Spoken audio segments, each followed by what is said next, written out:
Welcome to dictation zone. Dictation start होगी 5 second बाद।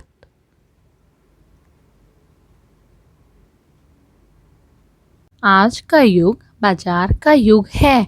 यह बाजार आवश्यकता की वस्तुएं ही नहीं बेचता, बल्कि हमारे लिए नई और अनावश्यक आवश्यकताएं पैदा भी करता है, अथवा वह आवश्यकता की परिभाषा ही बदल देता है। जैसे हम आमतौर पर प्यास लगने पर पानी पीते हैं, पर कोक, पेप्सी, स्प्राइट वाले अपनी कोल्ड ड्रिंक पीने की सलाह देने लगते हैं और तमाम जनता उसे मानने भी लगी है। मोबाइल इस ज़माने की एक आवश्यकता बन गया है।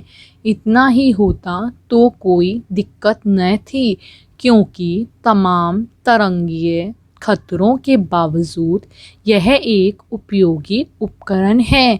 पर बहुत चालाकी के साथ मोबाइल कंपनियों ने मोबाइल को हैसियत से जोड़ दिया है। इसी के साथ मोबाइल की आवश्यकता लोभ में परिवर्तित हो गई है। ये लोभ भी किस्म किस्म के होते हैं, जैसे पद का लोभ, धन का लोभ, शक्ति का लोभ, यश का लोभ आदि। लोभ न केवल अन्य लोगों को कष्ट देता है, बल्कि खुद लोभी को भी हर तरह से कष्ट देता है। लोभ किसी भी प्रकार का हो, जीवन को कष्टदायक ही बनाता है। जैसे भोजन के लोभी मनुष्य स्वाद के चक्कर में अधिक मात्रा में भोजन खाकर पेट की पीड़ा से गुजरते हैं। अधिक वसायुक्त एवं नुकसानदायक पदार्थों के सेवन से अपना वजन बढ़ा लेते हैं, जिससे भयंकर बीमारियां उनके जीवन को नर्क समान बना देती हैं। किंतु बीमारियों की पीड़ा, इलाज पर होने वाले खर्च एवं शरीर की कार्य क्षमता के ह्रास को रोका जा सकता है, यदि हम भोजन का प्रयोग स्वास्थ्य के लिए करें और स्वाद से दूर रहें तो हमारा जीवन सुखमय होगा। वर्तमान समय में भोजन कुछ लोगों के लिए शरीर की आवश्यकता नहीं, बल्कि सामाजिक दिखावे और धन प्रदर्शन का माध्यम बन गया है।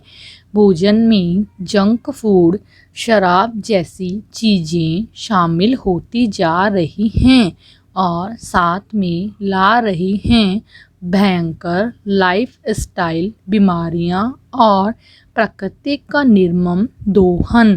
पैरा सभी प्रकार के लोगों में अधिकाधिक धनार्जन और शक्ति संचयन का लोभ अधिक व्यापक रहा है। तीव्र उपभोक्तावाद के दौर में जब भौतिकता के विस्तार पर ज़्यादा जोर है, तो एक चीज़ पा लेने के तुरंत बाद दूसरी चीज़ पाने की इच्छा पैदा हो जाती है। इच्छा का लक्ष्य संतुष्टि नहीं, बल्कि स्वयं इच्छा ही होती जा रही है। लोभ ही जीवन का संचालक बनता जा रहा है।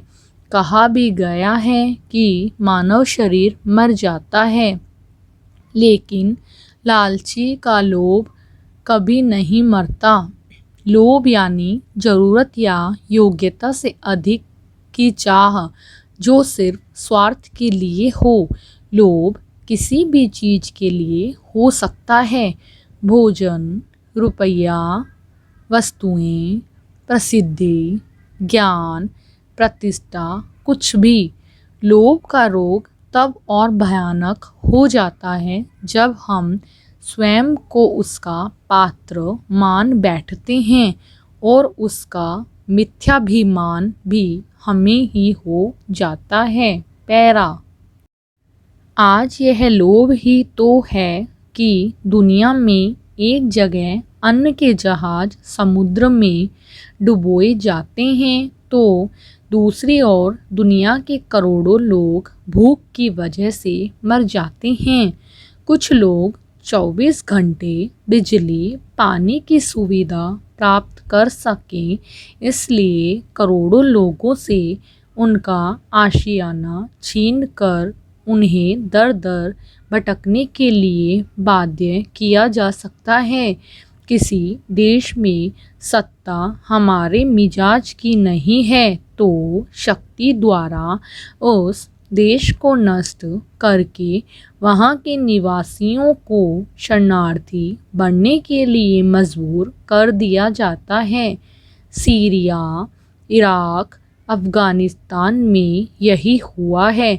अमीर देशों ने दुनिया भर के संसाधनों के लिए अरबों मनुष्यों का जीवन संकट में डाल रखा है। आज लोभ की वजह से दुनिया भर में भूख, गरीबी और जलवायु परिवर्तन से लेकर आतंकवाद जैसे मुद्दे उभरे हैं। सभ्यताओं के कथित संघर्ष के पीछे भी कहीं न कहीं पाश्चात्य देशों का अनियंत्रित लोभ भी जिम्मेदार रहा है। उसने सभ्यता की शुरुआत से लेकर अब तक नस्लों को बर्बाद करने का ही काम किया है, जिससे आज पूरी पृथ्वी के भविष्य पर प्रश्न चिन्ह लग गया है। इसीलिए भारतीय परंपरा में संतोष को परम सुख कहा गया है। इसलिए आज हमें अपनी सभ्यता और पृथ्वी को बचाने के लिए त्याग और संयम पर आधारित भारतीय जीवन शैली की आवश्यकता है। गांधी इसी को व्यापक अर्थ में स्वराज कहते हैं। इस स्वराज यानी आत्मनियंत्रण को प्राप्त करके हम न केवल खुद को लोभों का शिकार होने से बचा सकते हैं, बल्कि आवश्यकतानुरूप सादा जीवन शैली अपनाकर हम अपनी पृथ्वी पर छाए जीवन के संकट को भी काफ़ी हद तक दूर कर सकते हैं, क्योंकि पानी, मिट्टी, हवा या पर्यावरण का कोई भी संकट हमारे लोभों से ही उपजा है। यदि हम ऐसा करने में सफल रहे तो हम सतत विकास के लक्ष्यों को पा सकेंगे तथा अपनी नस्लों को बर्बादी से बचा सकेंगे। समाप्त।